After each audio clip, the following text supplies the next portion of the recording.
Our friendly fishmonger. Thanks for joining us this Wednesday evening. We do this live stream every Wednesday. It's 7 p.m. Mountain Time. That's 9 Eastern for those of you that are mountain challenged. Glad you're here. Hopefully, no technical difficulties tonight. That is the goal. And let's see how we're doing. So far, we're doing well. 0 dropped frames. All right, that's what we want to hear. I mean, there's still time. The night is young, but so far we're doing good. Okay, I'm going to keep an eye on that tonight. We have an exciting evening for you. We have our shipping report. We have a giveaway, and then we're just going to talk about fish. We're going to answer fish questions. If you have questions about breeding fish, keeping fish, setting up aquariums, shipping fish, selling fish, running a fish store, whatever has to do with freshwater aquarium fish, I'm your guy. If you want to know about saltwater aquarium fish, I don't know anything about that. If you want to know plants, I know enough to keep like 3 or 4 species alive long term, and that's about it. I'm not a big plant guy. But freshwater aquarium fish, I can generally help you with. That's what we'll be doing tonight. So let's start with, well, we have to start with Big Steve's Glass Boxes, who's thrown down a $5 super chat to send Johnny to the Clash. Thank you, Big Steve. Way to start it off. We're going to start with our shipping report, and it's really easy. It's been 2 weeks since I talked to you. 2 weeks ago when I talked to you, we were at 99% success shipping, and today we're still at 99% success shipping. Had a couple of orders that had some problems, but most everything went well. So we maintained our 99%. That's our goal, is to be at 99%. It's not easy. We tend to go like this. If this is 99% right here, we tend to kind of go like this. We'll be at like 98.7 and then 99.3 and kind of go back and forth, right around that goal. So I want to get above it and stay there, but it's a doozy. We're trying our best though. But hey, 99 out of 100 of the fish that we send to our customers arrive fat and sassy and happy and healthy, and the customers are pleased. So I think that's pretty good. Anywho, hey, Geek Boys joined in, also sending Johnny to the Clash. First things first, get your butt to the Clash, Johnny. Thank you, Geek Boy. And Big Steve doing what Big Steve does, giving away 5 Dance Fish memberships. Big Steve, thank you so much. I really, really appreciate the memberships. Our memberships are growing like crazy, and I think a lot of it has to do because of the giveaways. Okay, so let's get to the giveaway. We've done the shipping report. So the giveaway is for a group of zebra Nerite snails. This is like a mainstay in the aquarium hobby. These guys have been around forever. They're pretty, they're hardy, they're interesting, and they do not reproduce in your aquarium, which is one of their big selling points. An excellent algae eater. The little radula on their mouth scrapes off all kinds of tough algae. They can get green spot a little bit. They can't get it all the way down to the glass all the time, but they're tough little eaters. They can eat almost any surface algae. I don't know if they eat that tough red stuff. I haven't had experience with that. I've seen them scrape green spot though. Not completely. They didn't clean it off completely, but they definitely scraped a little bit. And there's very few algae eaters that can do anything to green spot, so that tells you how good they are. But the main thing is no reproduction. So if you're one of those people that doesn't want your tank overrun with snails, you don't have that problem with zebra Nerite snails because they can't reproduce in fresh water. At least not the way we're set up. The one thing they will do, though, is lay eggs. So you should be warned about that. This is a snail that another snail laid eggs on. This is what they look like. Oh, here's a good example. In relation to the size of the snail, that's how big their eggs are. So I don't want anyone to be unaware of that they will lay eggs. Now, the eggs won't hatch. Well, they'll hatch. The larvae won't develop into new adults in your tanks, so they won't reproduce, but they will lay eggs. And some people don't like them. Some people don't like those little white eggs. They think they're unsightly. So if you're one of those people, you have been warned. But they're an excellent addition to a tank as far as keeping a tank healthy, clean, and all that goes. So if you would like to win some zebra Nerite snails, if you'd like to be entered to win, then send a message containing hashtag zebra in the chat to enter the giveaway. Hashtag ZEBRA. Enter that in chat, no spaces. Capitalization does not matter.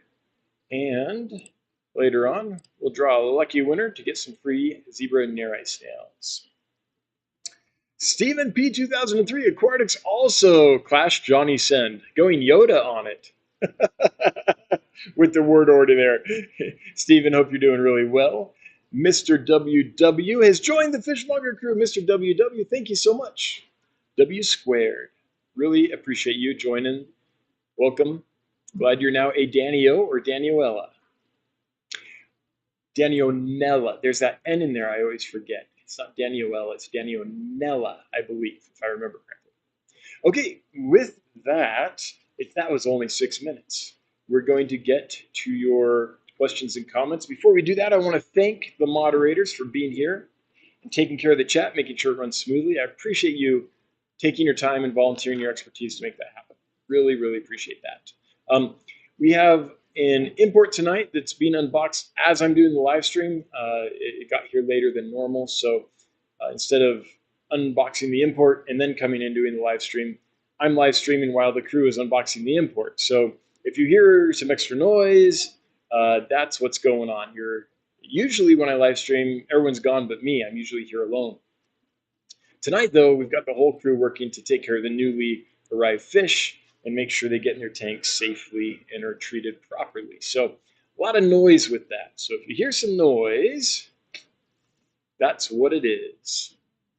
Really cool fish, though. I can't wait to tell you about the fish that got in today. Some of them are really, really amazing. Okay, with that, let's get to questions and comments. Let's start chatting. If you have something you want to chat about related to freshwater aquariums, put it in the chat and we will discuss. If when you do that, you put @DansFish, it'll turn bright orange just like this. And then I know it's meant for me, and then I will get to it a lot quicker. I won't see it if it doesn't highlight for me. So Jimmy Fall just got my first order from Dan's Fish. Could not be happier. Beautiful fish and excellent service. Hey, Jimmy, I'm glad to hear it. Glad to hear your first order went smoothly. It's kind of bummed out. One of the orders that had a problem this week was someone's very first order. I hate that. Like, if someone's already done like 10 orders with us, and then they get one that goes bad, it's like, okay, at least you know that's not who we are, that that's a rare anomaly. But when it's your first order and it happens, you don't have that perspective, right? So those are always the ones that, I don't know, make me cringe a little bit. I mean, oh, it's your first order and this happened? Oh. Wait, it's my birthday. 3-4, says Boogie Bish Fish. Hey, happy birthday. You haven't even started living yet, man. You don't start living until you're on the wrong side of 45, I've discovered. Enjoy your 30s. Don't waste them. Enjoy them. Enjoy them. Still got energy. Still got health. Patrick, is it Berggren? I think. What topwater fish would you breed with cories? I would probably do platinum half-beaks or some kind of half-beak. I think they're amazing. I think that, see, here's what we have going on. There he goes. Cardiff fish getting put in a new tank.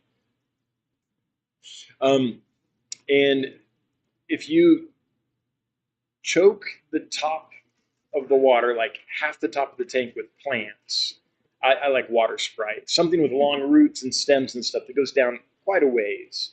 And check that in the mornings when the lights first come on, then you'll often see babies up there after the females have given birth.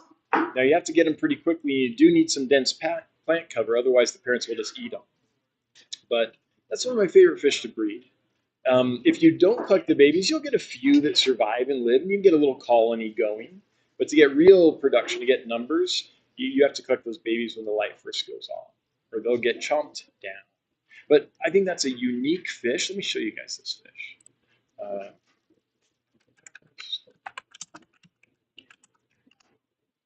This is the one specifically I'm thinking of. It's this, It's the platinum version of the wrestling half-beak, but there's also the wild form of it, and there's tons of really neat half-beaks out there. So, and those will stay at the top. They generally are very surface oriented, and so they're not going to bother your quarries. So I think that would be a good match. And they don't get, the wrestling half-beaks specifically don't get very big. And I don't think any of the half-beaks we keep in aquariums are going to be a problem for full-grown quarries. So that's my thought. All right, scrolling here. Still no frames dropped so far. This is very good. This is very nice. Okay. Hello, says Jeff. Hello, right back at you. Pelham Aquatics. Renzo, any help breeding tiger barbs?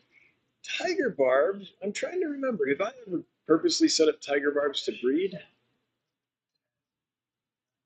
I don't think I have. So I don't think I'm the right source for you. Here's what I do know from people that have bred them, and maybe I've done it, but if I have, it's so long ago I don't remember.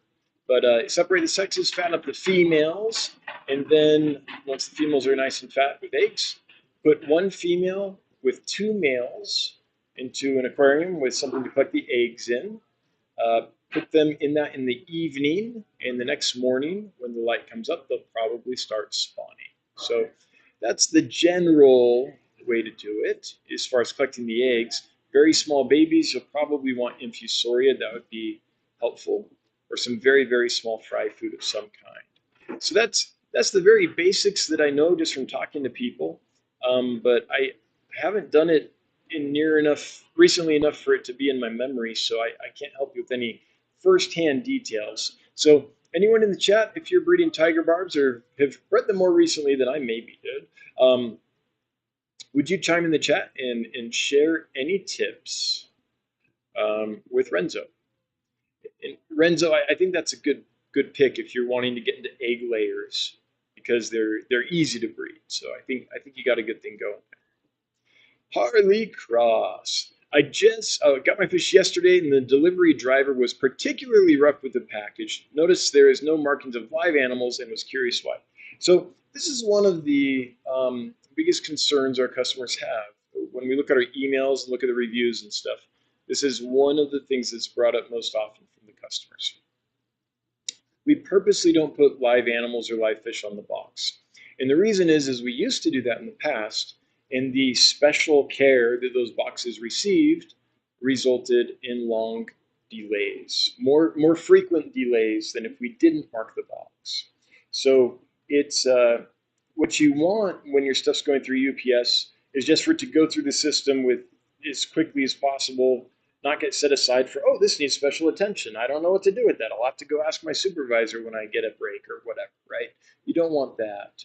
And then sadly, the other thing is there are people that that purposely mess with boxes that contain live animals being shipped, and we've had that happen. There's people that don't think that anyone should ever keep an animal as a pet ever, and they'll go out of their way sometimes. We've had it happen a couple times where shipments were actually sabotaged by folks that are of that ilk. And so we, for a long time, have not done that. Now, we are working with our box manufacturer now.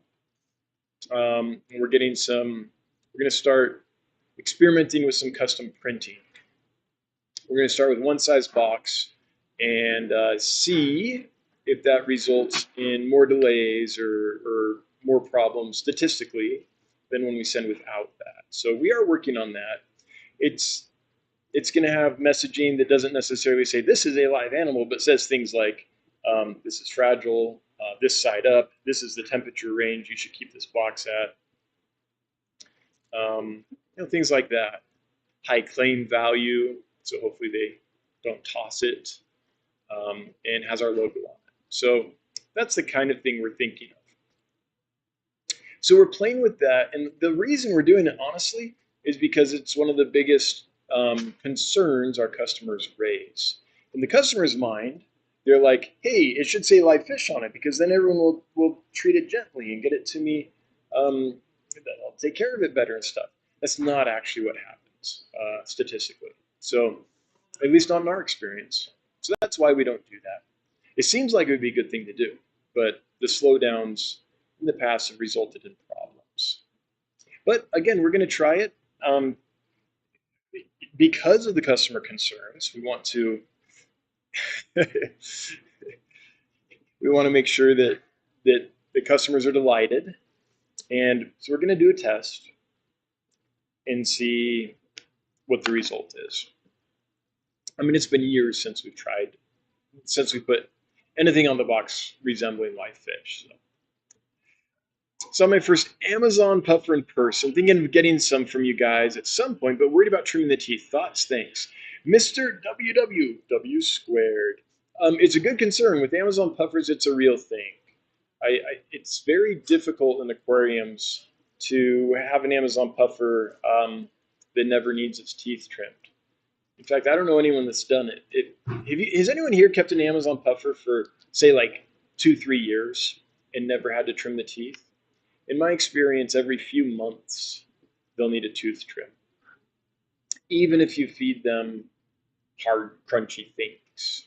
So if you get an Amazon puffer, I would be prepared to need to trim their teeth. Now, if you want another species of puffer that you don't have to trim the teeth, I'd look into the Congo spotted puffer, Tetrodon, Shodeni. Those I've never had to trim their teeth, and I've had some of those fairly long term, a year or so.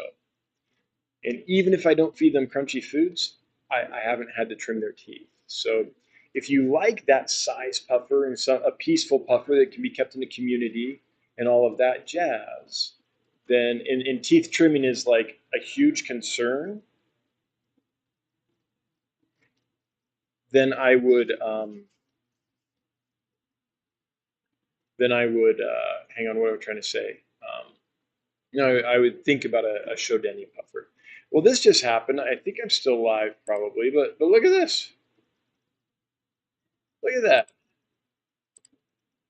Not enough memory to open this page. Try closing other tabs.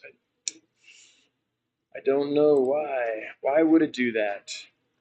All right, let's reload. Hopefully, I don't know why it started doing that. Like the computer has tons of memory. Like, I don't get it. Hang on, booting back up here so I can see your questions and comments again. Pop out the chat. And like, I haven't dropped a single frame. That is a mystery. Well, I know Random Arms is watching tonight, so maybe he'll have an idea. Time to use Firefox? Maybe. You think it could be a browser issue? I don't know. Like all the other tabs are still open and going. Oh, kind of.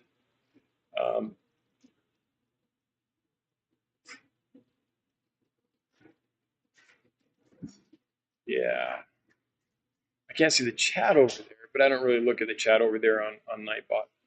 It looks like there's 117 entries, and I'll look a little later to make sure that so here's what happened. When YouTube froze up, the chat sync with Nightbot went away, so there's no more chat over here.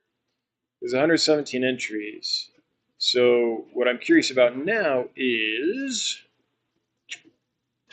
can people still enter the chat, or is it stuck? So I'll check that a little later and see. Okay, for now I'm just going to keep on keeping on. Yeah, the stream health was fine. Weird. All right, let's go though. Okay. At least it didn't shut everything down. Harley Cross. I knew that you had a reason. How you packed it, they were fine. I'm very happy. Thank you. We'll order again. Thanks, Harley.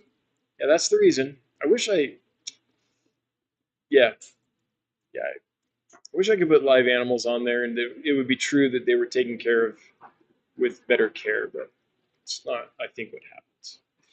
Fluffy cat. Oh, use the @Dan's fish symbol to make sure he sees your question. That's right. If you do that, it'll turn bright orange like this. But Dennis, I'm going to scroll up and see if I can find. No, I can't. Can't scroll up anymore because of when it I don't know, snapped. Kate Stir, do you think you could ever get a purple oil catfish? Yes. I saw them a long time ago on Rachel O'Leary's channel. I've always hoped to find them. Yeah, I can get them. They're available, but not from a source yet that I think does a good job and treats them humanely. So I've got to write this down. There's a breeder I know in Alabama.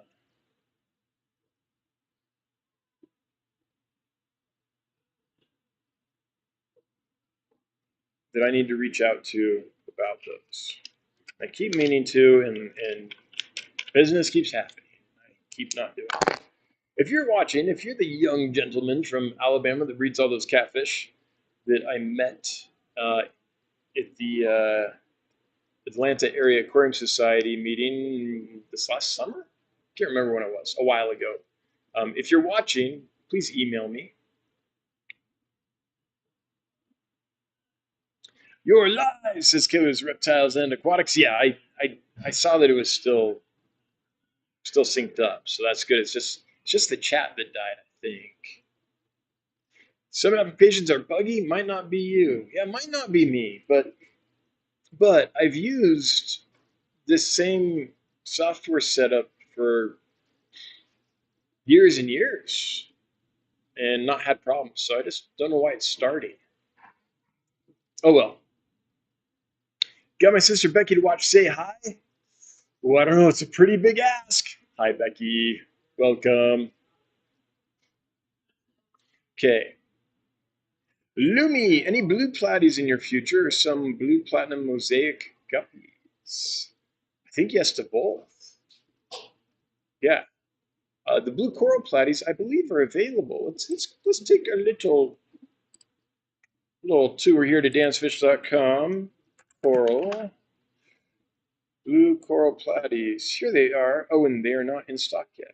They should be in stock fairly soon then. They will be coming out of quarantine. The new ones, like any day now. Tomorrow, Johnny's going to list a bunch of new fish, and I believe that those are in that group of fish. We wanted to get to it today. It's been a week here. Okay, let me tell you about my week. So I get back into town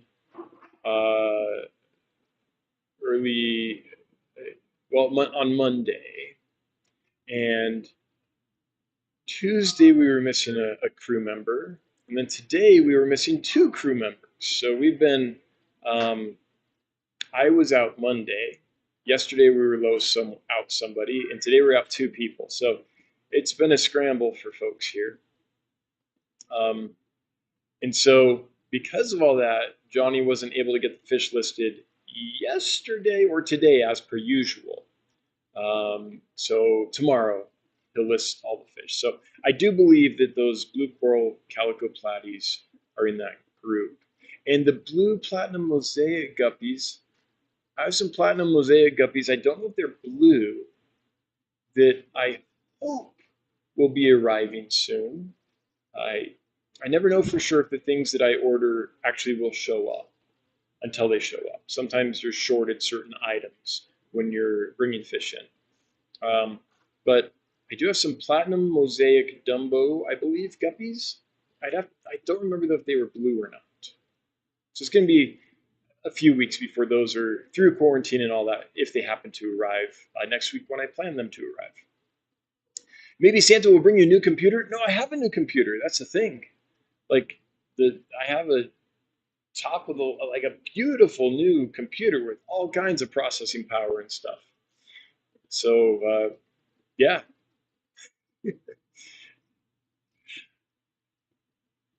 It's not the computer. I don't know. I'll have to play with it. Hey, at least it's not just totally crashing though, right? And at least Before it was dropping frames like crazy. It hasn't dropped frames.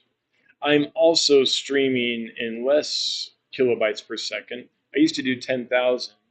Now I'm doing 5,000 and change. But I did look at the stream, the replay on a big screen TV last week, and it looked fine.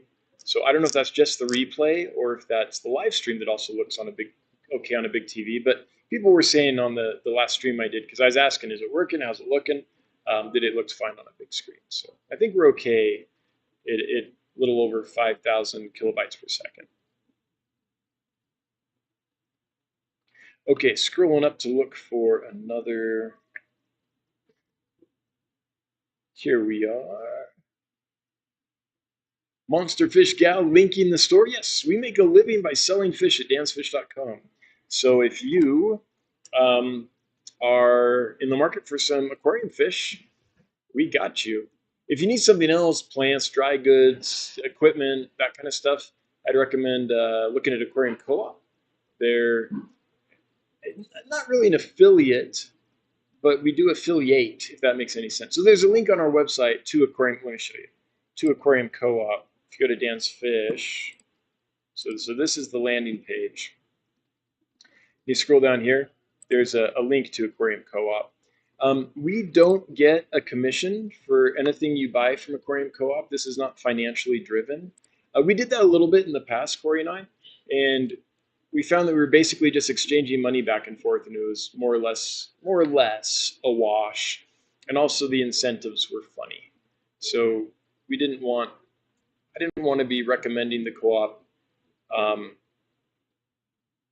and he didn't want to be recommending Dan's Fish and have people think that perhaps our motives was just money. So we don't exchange money. We just recommend each other out of mutual admiration. And if you need that stuff, I would go there. I love this. This is their new food. Oh, it's green. It's green, so the green screen's going to totally cancel it out. It used to be called the Magic Nano Feed. Now it's called like, Magic Small Fish Food or something like that. They had to change the name because of a copyright issue. But this has been awesome for the bamboo shrimp. Finally, like I used to have to give bamboo shrimp live baby brine frequently because it would stay suspended in the water column long term, and they could eat it all day long. We do crushed flakes and all that kind of stuff too, but that would eventually sink and kind of make a mess. This stuff is amazing. It stays suspended in the water column for a long time, and the fish absolutely love it. So we've been fattening up. We've been getting fish to transition to dry foods much quicker using this than we used to be able to. We used to have to feed baby brine shrimp on some of the nano fish like mosquito rasboras and celestial pearl danios and kubatai rasboras, that kind of stuff.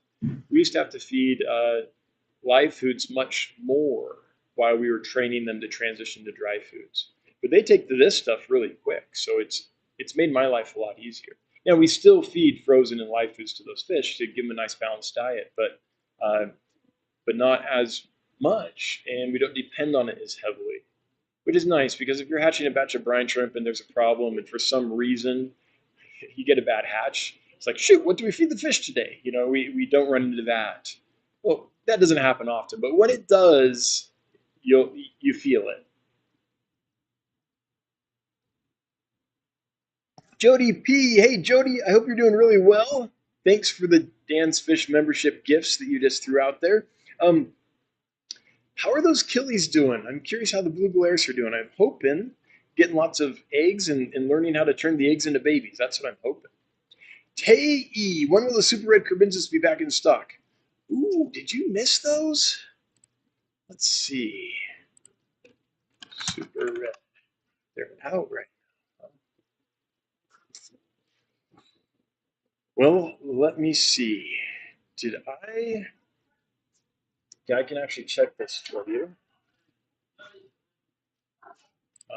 Let me see if I'm going to check on my phone here and see if more are coming in soon.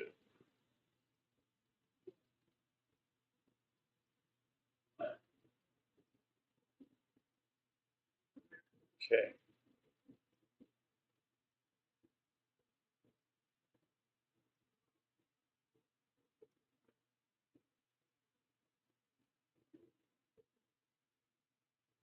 Okay, this will take just a second, but I can answer this question, I believe.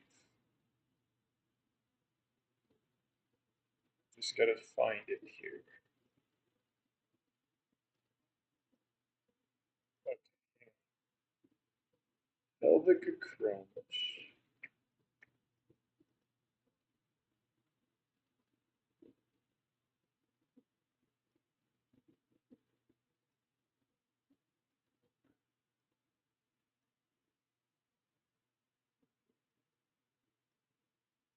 Culture.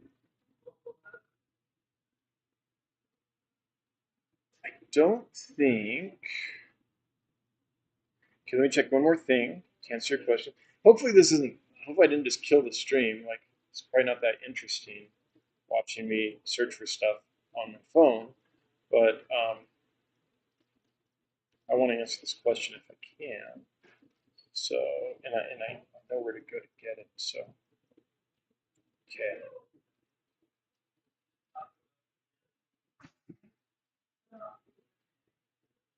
Looking. Let's see. No, they did not have any. The breeder did not have any available this last time. So um, next time I order in from that breeder, I'll bring them. I think we're looking at. I'm not going to bring more fish in from there in December just because of when you get the holiday traffic, you get all kinds of delays with the airplanes and it's bad on the fish. So as we get closer to Christmas, I can't do that. But come the new year, I'll be able to get some in. Yeah. Sorry, I wish I had better news. Okay, scrolling here. There we go.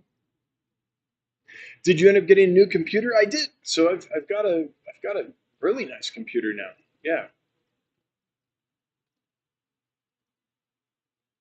Super red crib pair. The male started chasing the female a good amount today, but she won't even retreat into either of her two caves she dug out since they came.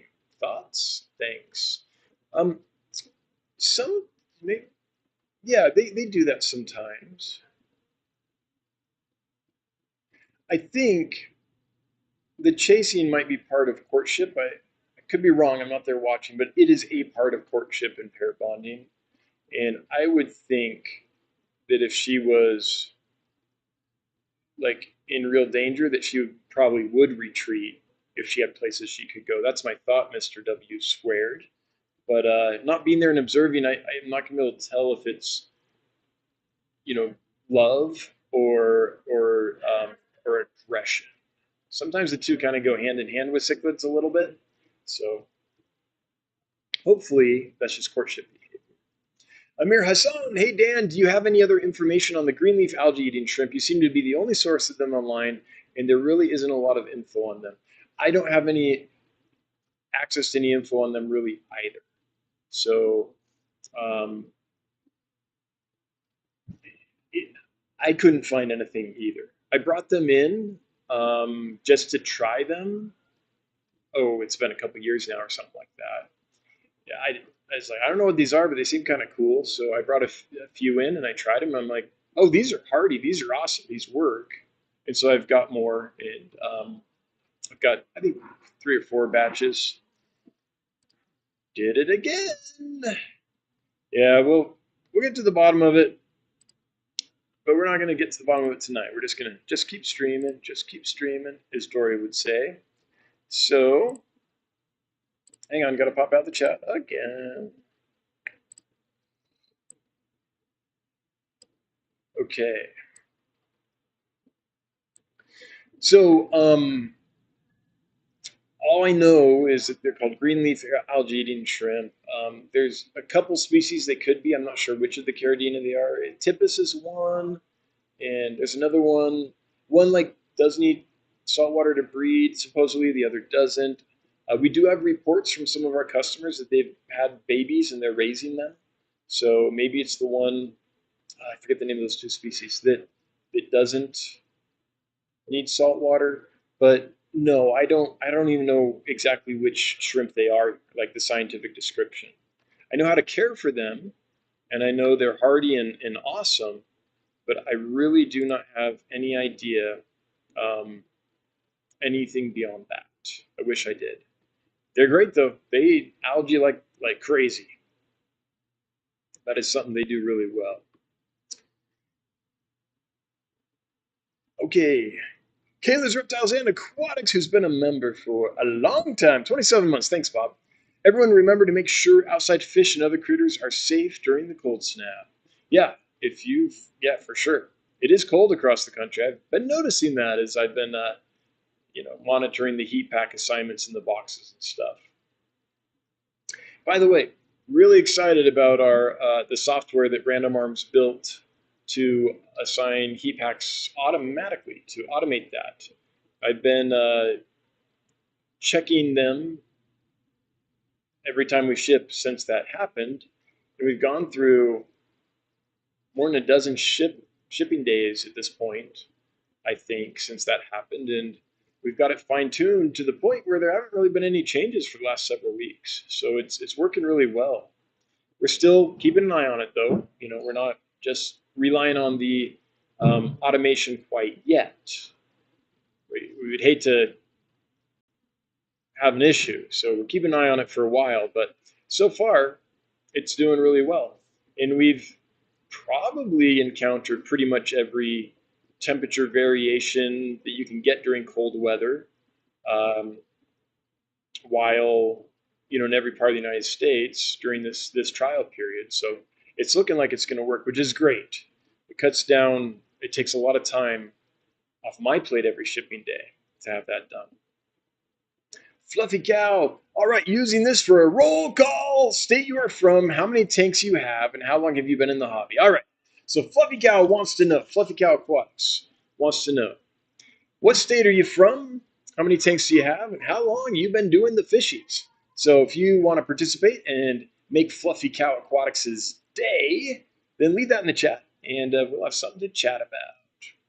Jacob Metzner, join the Fishmonger crew. I like that message. Hey, Dan, since you mentioned it at the beginning, how would you run your operation as a local retail store versus online? Well, I would do a lot the same. I would have some way to quarantine the fish. I would definitely be very picky about my suppliers. I would have the fish. I would use the altered supply chain the same way I've created it. So everything about getting the fish would remain the same. The big change would be here's our aquariums, right? That's one of the rows of tanks that we have. They're bare bones. Oh, you can tell when there's a little algae on the front glass because the green screen goes into effect. That's funny. They're bare bones. They're not much to look at. They're very functional, and the fish are healthy, but the tanks aren't pretty. And if I was in a retail store, I'd have pretty and immaculate aquariums. I would set it up to look very nice. Something else I would do is have enough space that you aren't like absolutely jammed in there. So people, fish hobbyists or whatever that run into each other at the store could chat. So when someone's trying to get by through a row of tanks, you don't have to like back out and let them by. Like there's room for people to go by each other and still look at the tanks. I would probably not stack the tanks so high. I would just have 2 rows maybe, have them in the optimal viewing range for people. So I'd set it up differently that way. I would do dry goods if I was a retail store. I wouldn't do aquariums. There's a lot of dry goods I would not do, but there's some dry goods I would do. Foods, stuff that people need. I ran out of food. I guess I'll just jot down to the store real quick and grab some, that kind of stuff. I would not carry tons of brands and tons of items. I told you it'd be noisy in here. I would have a minimal selection. So like on the foods, maybe I'd carry a couple brands. I would just carry the stuff that really works. I wouldn't want a lot of shelf space dedicated to stuff that doesn't move and do anyone any good. So everything would have to really earn its shelf space. So those are some things that I would look into doing. What else? The big thing that I don't know how I would do is managing good customer service, helping the customers, I mean, friendly and all that, with the need to get stuff done. So, the customers that want to come in and just chat for hours, how do you, how do you manage that? Because I will get stuck chatting for hours because that's something I like to do too when it comes to fish. So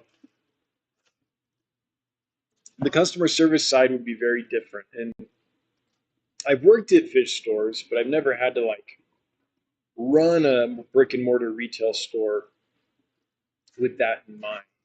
So that would be the big challenge for me, I think. Um, how do you be friendly and help the customer and make them feel welcome and delighted at their experience while still keeping things productive and moving and getting done everything you have to do. So I think that would be a big challenge for me. Yeah. What else? I mean, ultimately, though, it comes down to the health of the fish. I really think that.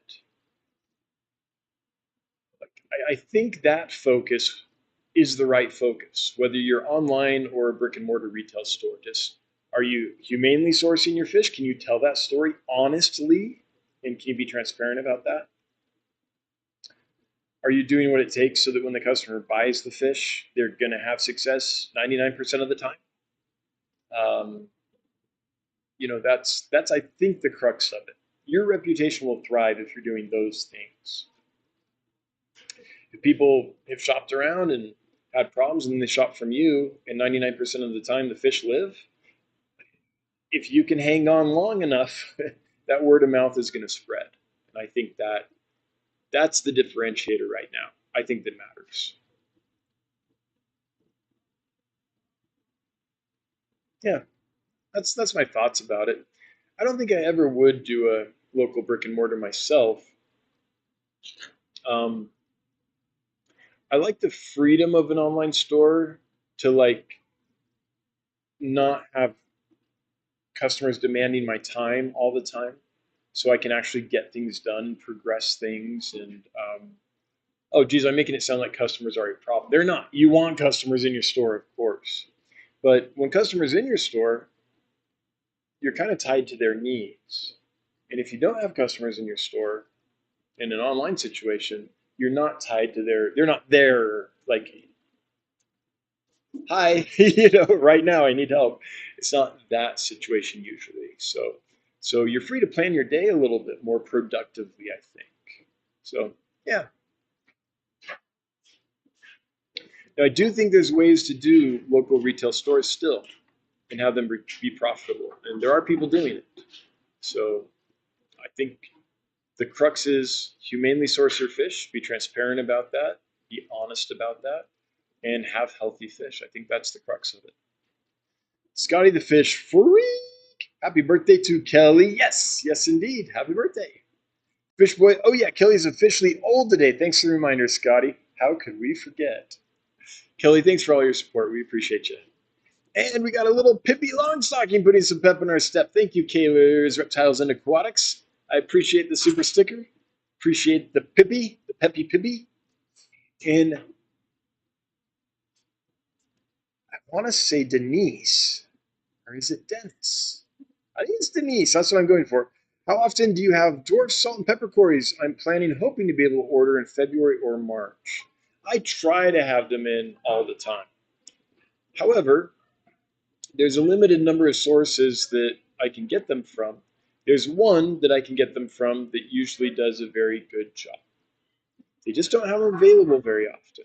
There's a second one that I'm in the process of experimenting with. And so far, they've done an okay job as well. So right now, I have like 1.5 sources. neither of them have them all the time. So when I can find them from a good source that I know is going to treat them right, I bring them in, and I bring them in large numbers because I know they're not going to be available, always. So it's kind of a feast or famine with them. And I don't know, Denise, is Denise two ends? Is this Dennis? I don't know. I don't know. Forgive me if you're Dennis and I'm calling you Denise. Um, but anyway,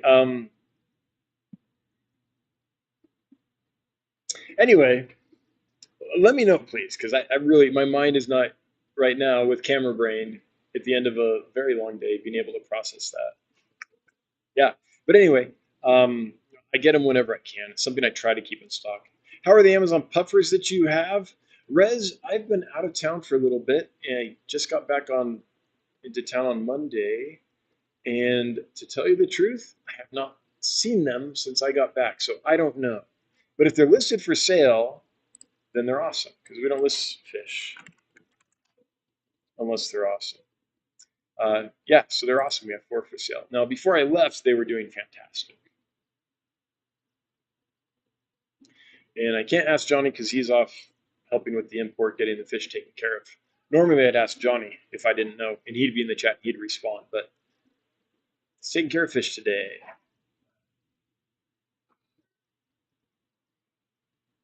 Okay. Rick's Fish. Hey, Dan, you will have super red cribs by the end of the year? You will have, or you're asking that? So if we're out, then no. But if we still have some in a tank in quarantine and they're just not listed right now, then possibly. I don't know the answer to that without Johnny here. Alex's Crazy Aquatic Adventures. Any checkerboard cichlids in the near future? Oh, I wish.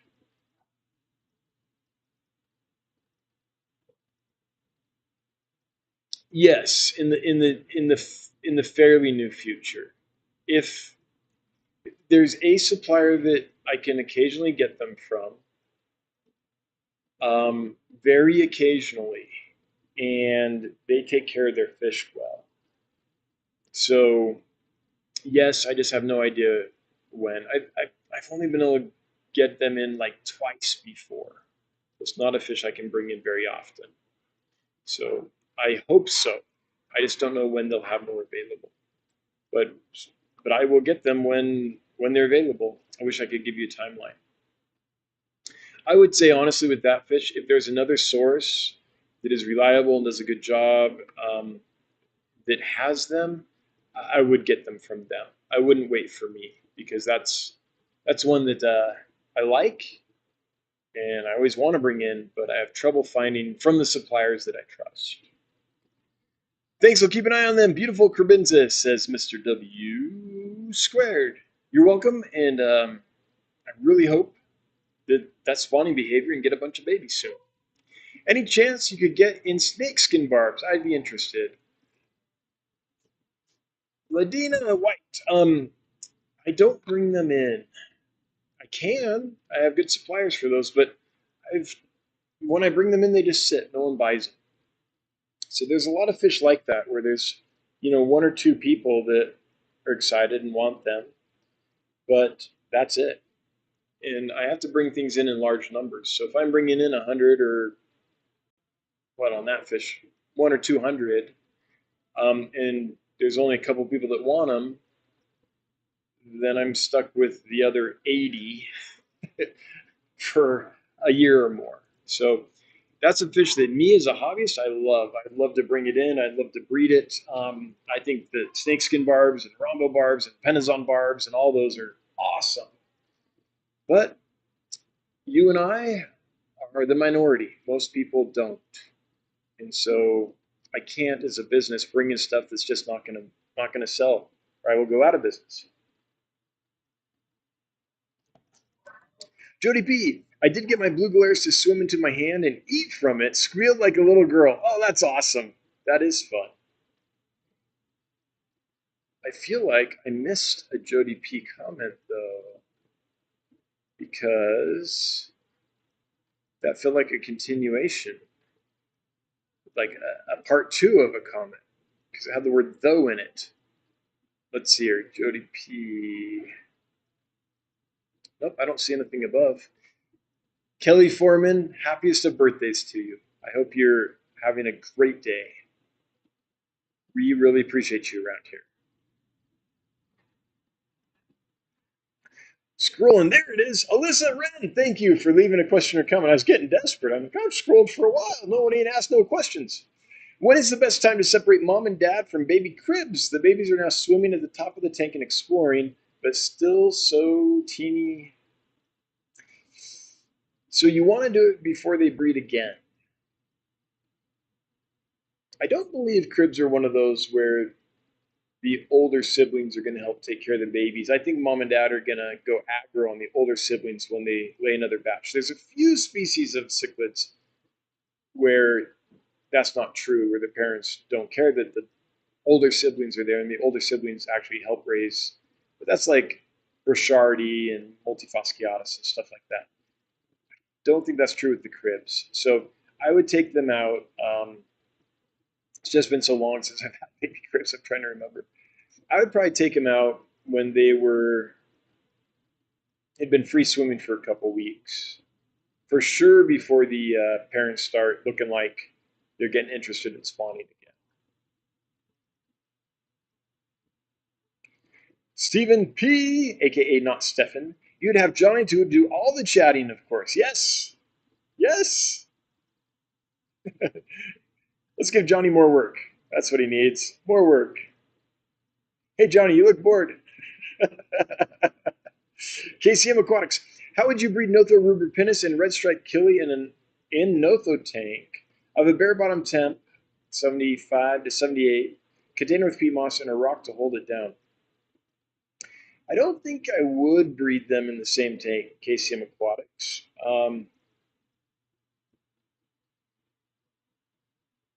But if I did, the reason is I think the red striped killie, that's a Aphyosemion striatum, for those that are wondering. I think they're going to breed in the peat moss as well. So I think you'll lose a lot of eggs to the peat moss. If I were to do it, though, I would set up a bare tank with a sponge filter in the corner, have a nice thick floating mop. I take that back. I put the sponge filter in the middle of the tank, put a big, thick floating mop on one corner, and the bowl of peat on the other corner, and see if I could get some separation that way. What's going to happen, though, is the Aphyosemion striatum, the red striped killies, they'll probably breed in the mop, but also in the peat moss. And their incubation period is a lot shorter than the Nothobronchius rubripinis. And so you'll incubate for the Notho eggs, and the striatum eggs will be lost because they'll have disintegrated probably by the time it's time to hatch the Nothos. So that's where I'm seeing the issue. But if you're okay with losing a few red striped killie eggs, that's maybe not a big deal. Or if you want to wet the peat like 2 weeks after you first dry it, get some red striped killies to hatch, and then re-dry it, that might be okay. I've never tried that, though. I don't know if that will negatively or adversely affect the rubripinis. So that's my thoughts, KCM Aquatics. I mean, you can do it. I just don't know if you'll get as high a yield from them. Thanks, Dan. I've had an excellent birthday, including peanut butter, not peppermint, peppermint mousse pie, peanut butter mousse pie, spaghetti, and some expensive aquarium lights. Thank you for the birthday wishes, everyone.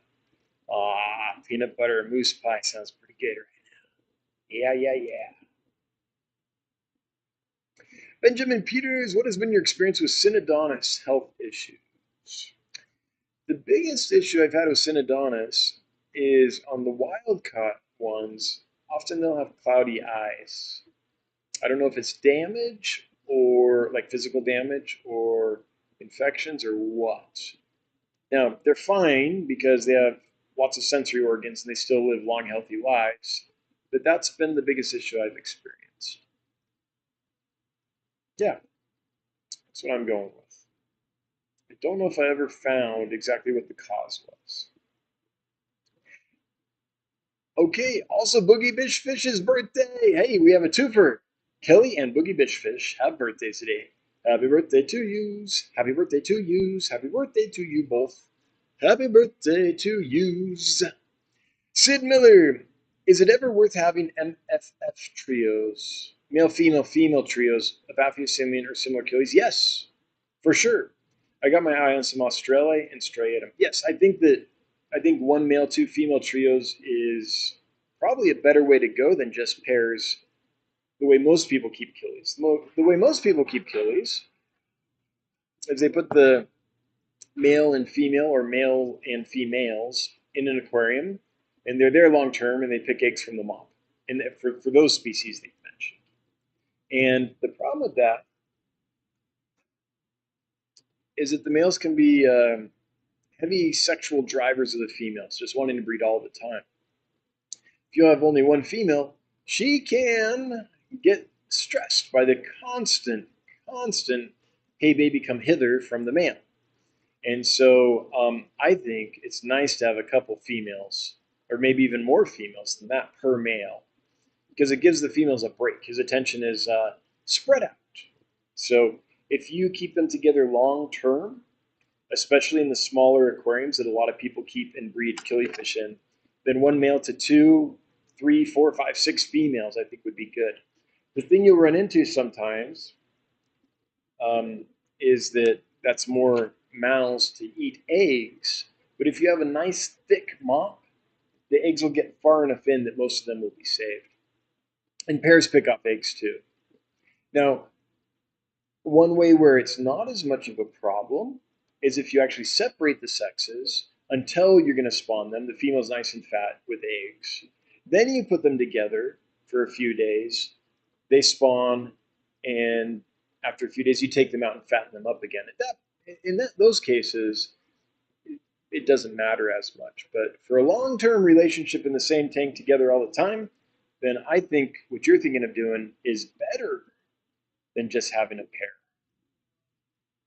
Nothing wrong just having a pair, especially if you have adequate cover in there for the female, and you can separate her out and fatten her up if you see that she really needs a break.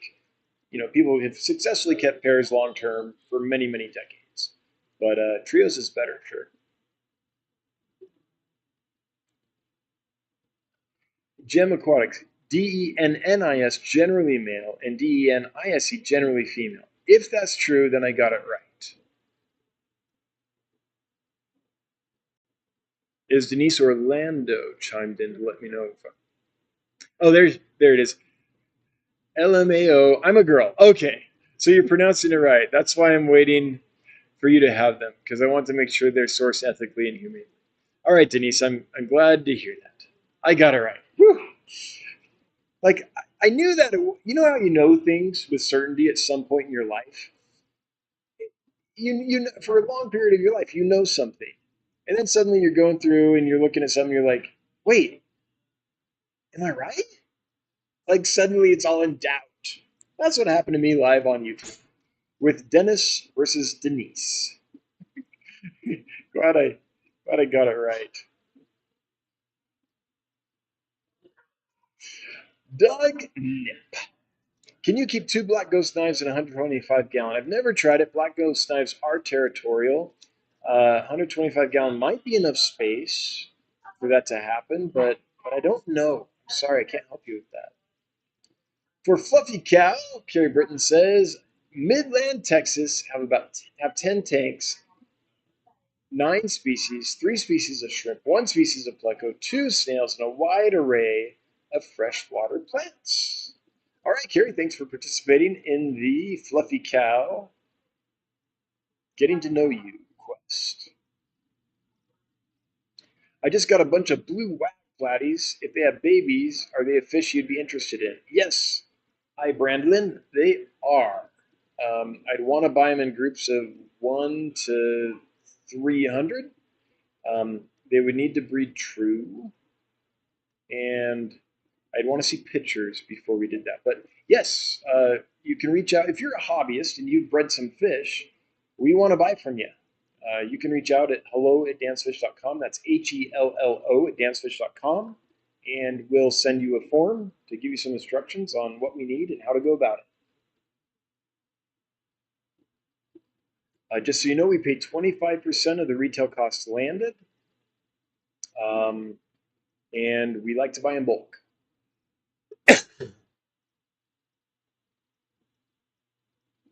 Now would be a good time, says YouTube, to insert ads. Creators earn more money inserting ads. The more viewers are watching, give it a try. All right, let's do an ad here. No, I'm just joking. I'm not going to do that to you guys. Are you kidding? I'll bring you the super red cribs plus the other fish we emailed about, says Rick. All right, great. Rick has some super red cribs. So yes, I'll be getting some super red cribs soon. And they will be from the one and only Rick May, which is the best source for those. So that is awesome. That's awesome. Mama Duck. Good news! Apparently the female Rio Atoyak, who died giving birth, had successfully delivered a few babies before she died. All right. They're maturing beautifully, one male getting his sword. Oh, I'm glad to hear that. The line lives on. Oh, I'm glad to hear that. If I end up with extra, would you want them? Yes, the Rio Toyak swordtail is one I always want to have in stock and have trouble finding. And also, that's one that I have to bring in from Europe, and it's super expensive. It's stupid expensive. So I would love to source them locally, get the price down to something that makes sense. Um, you know, that the aquarium hobby, the customer base can sustain long term. That's what I'd like to do. But yes, yes. There's very few fish that we're not interested. If we sell the fish, we want to buy it generally. And we'd rather buy it from you guys than have to import it from overseas and have it go through all that stress. Okay. Fish Hunter San Antonio, 6 aquariums on and off for 45 years. I was just in San Antonio last week. We caught some mollies. I wonder if I could, yeah, we went to a park that has a little stream there. The stream was dried up enough that it wasn't flowing anymore, but there were these little bodies of water, and these nice wild sailfin mollies are down there around San Antonio, Texas. So those are gorgeous. Those are absolutely stunning fish you've got down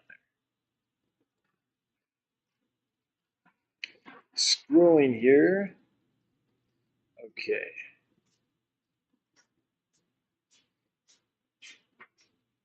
Hang on, chat jumped, so I'm just getting back to where we were. At least it didn't crash out the chat. It just jumped. So that we can deal with.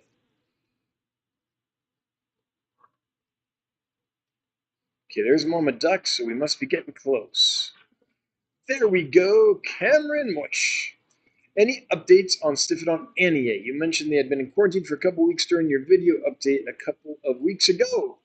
Yeah, that might be one that Johnny's going to be listing tomorrow. I don't know for sure. I just got back in town, so I'm a little bit out of the loop. So that's something that Johnny and I will be discussing tomorrow. And he's not here in chat, so I can't give you a solid answer. But hopefully they're going to be available real soon. Yeah. Sorry about the autocorrect. What a strange string of worms, says Boogie Beach Fish. Wait, what? Now I got to scroll up and see it. Oh, yeah.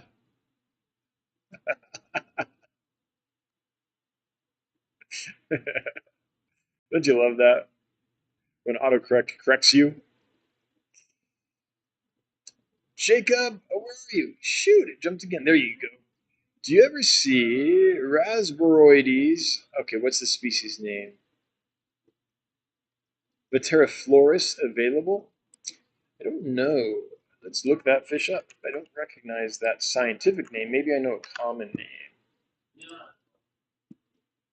Oh, I do. I do occasionally see this one available. Yes. I have yet to try it though. But isn't that a cool looking fish? I mean, what a great picture that is. Woo, look at that. Got him full flare with his back arched and everything. Yeah, sometimes you get lucky. Usually you don't, but every now and then you do. So, Jacob, I've seen that available off and on. I don't know anything more than that.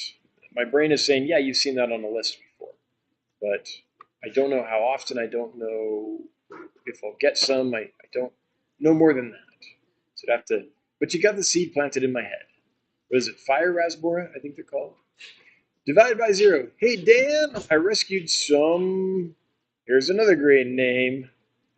Phthoracara moroni from a neighbor's outdoor pond that was left during a cold snap. Ooh, wondering would you treat them for thermal stress? How would you treat them? And I suspect ammonia burn. That's no good. What is this fish? It's a cichlid, I'm guessing. All kinds of fish names today.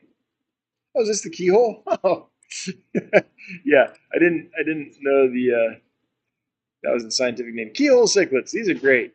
These are great. And strangely hard to find these days. These used to be like a mainstay in the aquarium hobby. Great little peaceful, doesn't get too big, friendly, personable, neat little fish. So what's the question? For ammonia burn, I would, it just depends on how severe it is and all that, but I would probably just do really clean water in time. Really clean water in time. If it's bad enough that you're starting to see secondary infections, then you probably need to resort to antibiotics. But hopefully that's not the case, and you can just clean water in time. And salt doesn't hurt. 5 parts per 1,000 salt would not hurt at all. That would help. Um, Thermal stress. The only thing I know about thermal stress is to gradually get them to the right temperature and then keep them in clean water in a low stress environment. I don't know anything more than that. I keep an eye though, when they get too cold, then their immune system is not as productive, and you can get ick and other things like that. But man, fingers crossed for you. I hope they do okay.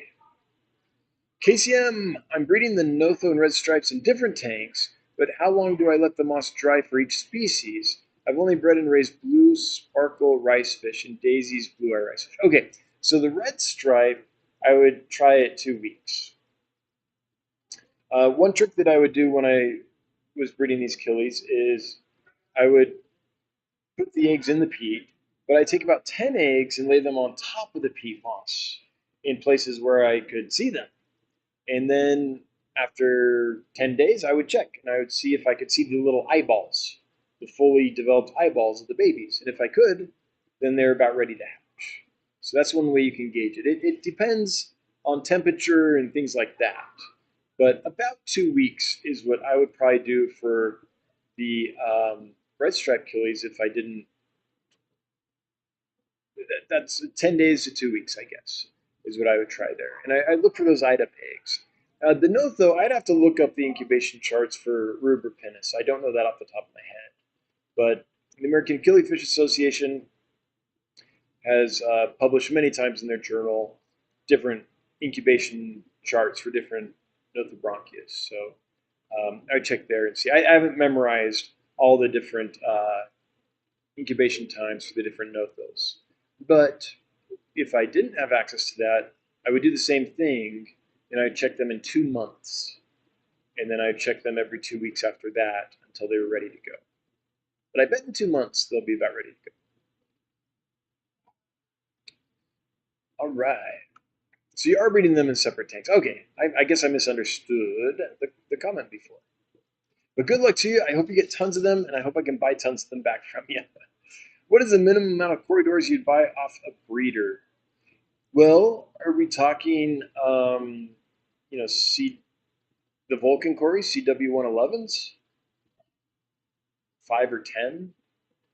Are we talking Corridorus Aeneas? 100, 200? Stirby? I'd want 100. For most things, it's 100. If it's a really high value fish, then less, because it takes less fish to have the amount of inventory dollars in a tank you need for that tank to justify the spaces taken up in the warehouse financially. So there's no hard and fast rule, but for common quarries, 100 or more would be great.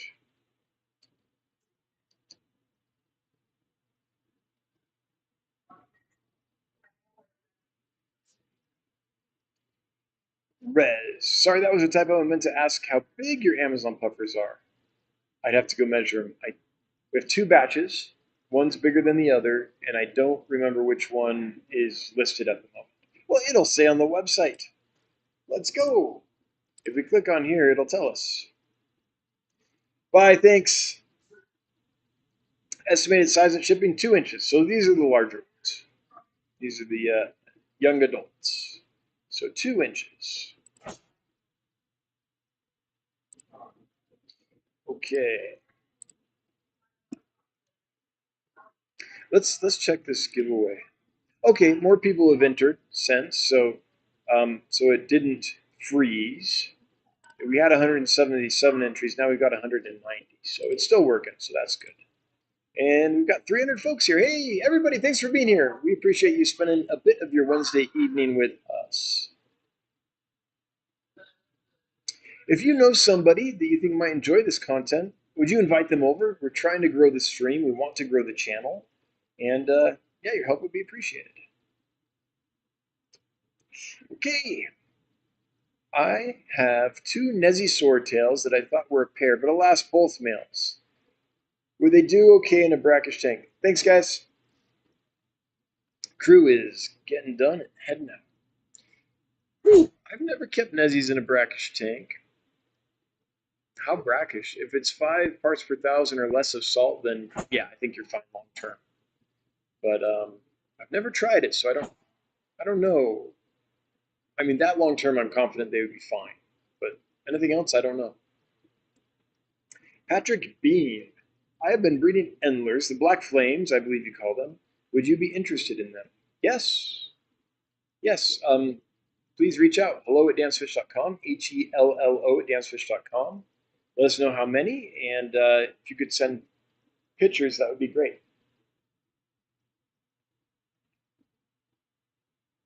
Sid Miller. Oh, Chad just jumped. Why does it do that? As soon as I say the name, then it jumps. Yeah. Yeah, that's one way to disappoint people. Say their name and they think they're about to get, and then nope, nope. Did you see they rediscovered the Paskai blue eyes in PNG? I did not know that. Papua New Guinea. No, that's great news. Oh, hopefully, who was it? Can you tell me who it was? Because there's certain people that if it was them, then I'm pretty confident they'll end up with a breeder I know, and I might be able to buy some F1s. Scotty the Fish Freak, not sure if you saw the above. Aquarium Club of Lancaster is doing another group buy from you. Looking forward to it. We'll probably do another when you come to speak in April. More Achilles! All right, Scotty, I'm glad to hear it. And thanks to the Aquarium Club of Lancaster. We appreciate the orders. We appreciate the support. And I can't wait to see you all this spring. We're going to get out there and we're going to talk. I believe the subject is going to be, let's see, I'm speaking a lot of places, so let me read. I could have this confused, but I believe the topic's going to be on aquarium fish health. We're learning a lot about fish disease and treatment and this industry and the state of disease in our industry. And we're getting all that together. And I think we're going to be able to have, by April, a really good amount of data that I can turn into a presentation that isn't just, myth. It'll actually be based in the data we've been collecting. So I'm excited about that. I think that's the first time we'll be doing that talk. You guys will be the the shakedown tour for that talk. Yeah. I can't wait to meet y'all. Reticulated Siamese algae eaters, yay or nay? Um, is that the, which one is that?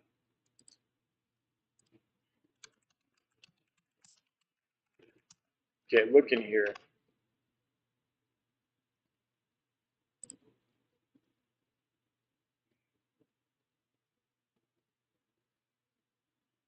This is one that I'm not sure. Is this what we're calling the, do you know the scientific name? If it's the one that we call the spot tail algae eater, then yes. Procylchilus reticulatus. If you're talking about this fish, yes, this is an amazing algae eater. It eats algae just as well as a true Siamese algae eater and has more pleasing coloration, has lemon yellow fins, and kind of this checkerboard pattern on the tails in the tail spot, on the scales and a tail spot. So I like this one a lot. I think this one's great. So yeah, if that's the one, I think that's probably what you're calling the reticulated, since its species name is reticulatus. Then a hearty 2 thumbs up from me. I like that fish quite a bit.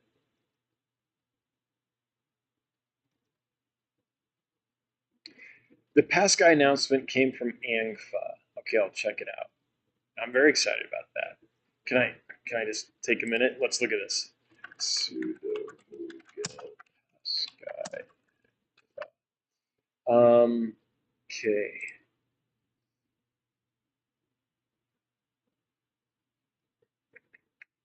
Let's see here. Oh, I'm probably not gonna be able. Mm. Okay, if it's this, then we can share it and have some fun. But no, okay, shoot. Yeah, it's gonna take me too long to hunt that down, I think. Does someone have a link? Could you post a link in the chat? That would be amazeballs. Wendy is sidetracked. Your video, the Alton Angelfish Breeding Facility tour, was great. The species at approximately 2115 was magical. You didn't mention the variety. Do you know what it is? Oh man, no. I haven't.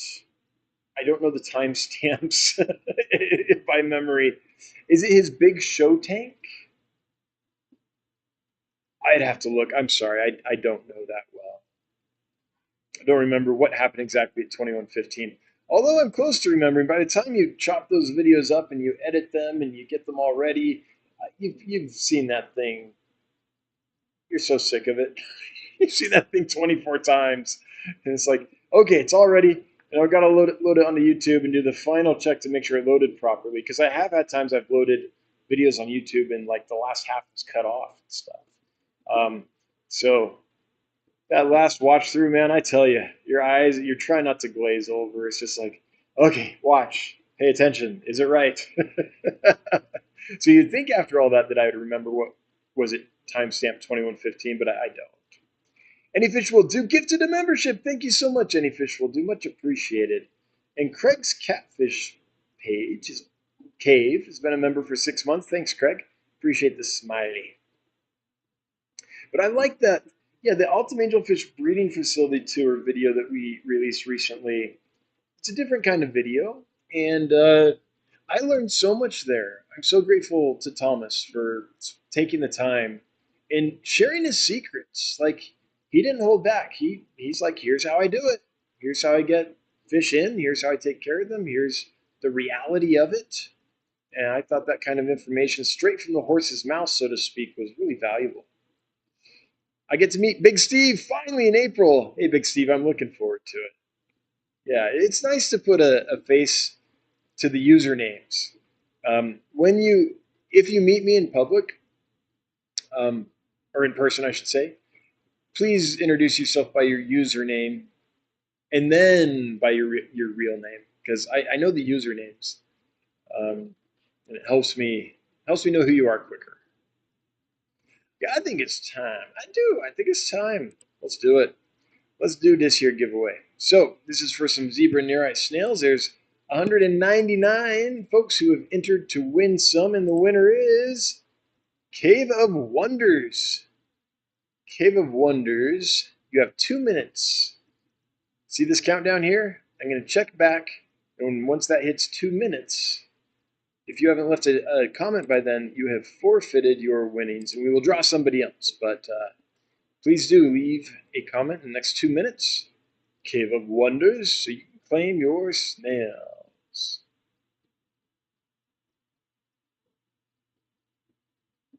Christina, I have more than 30 and tuta babies. Is this the beta?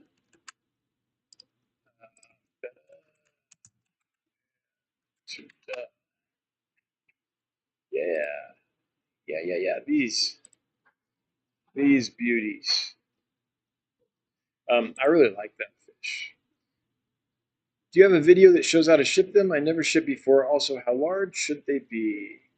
Yes, if you reach out, we will respond with a form, and in that there's links to some videos. And I think, which is the one I have? I have a beta that's similar to that. Where is it? Unless we ran out. Did we run out? Oh, Ancam. That's the one that I have in my head. Yeah, I don't have any Antutas, so I would be very interested in those. And if you reach out, we'll respond with some information. Okay, let's see. Has it been 2 minutes? Oh, you responded in 38 seconds. That's a nice new feature. That once you've responded, it lets me know when. You totally qualify. So Cave of Wonders, congratulations. You have won some zebra Nerite snails. Making dreams come true. Anyone that's been dreaming about zebra Nerite snails, we've got you. And if you would send us an email to hello@dancefish.com, that's HELLO@dancefish.com. Let us know your first name, your last name, and your mailing address. Then we will schedule a time to get those to you, and you can enjoy some creepy crawlies.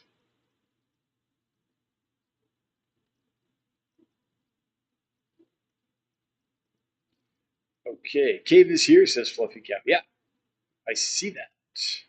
Cool. All right, with that, I think we're going to go ahead and close this out. Thanks, everyone, for being here. I really appreciate you spending your time with us. How did we do? We got, 300. That's not too bad. Only 2 glitches, and it stayed live. So that's an improvement. It's an improvement. Anyway, let's close this out. First, we want to thank our moderators for being here and moderating. I really appreciate you volunteering your time and keeping the chat copacetic. For those who are members, thanks for being a member. If you gave memberships away, that's so helpful. Thank you so much. If you threw money at us, thanks for the super chats. Always appreciated. Never required, but Johnny really does want to go to the Keystone Clash. And getting them there, your support is appreciated. If you were active in the chat, thanks for participating. If you weren't active in the chat, I still love you. Hail the Lurker Nation. If you're watching the replay, hello from the past. And if you're listening to that podcast, that means I finally got around to loading some more podcasts up. Good for me. Thanks for your patience while I took forever to do that. If you're listening to the podcast, thanks for listening. We'll be back next week. Same bat time, same bat channel. Remember, Johnny's posting a lot of new fish tomorrow, so keep an eye on that. Bye-bye.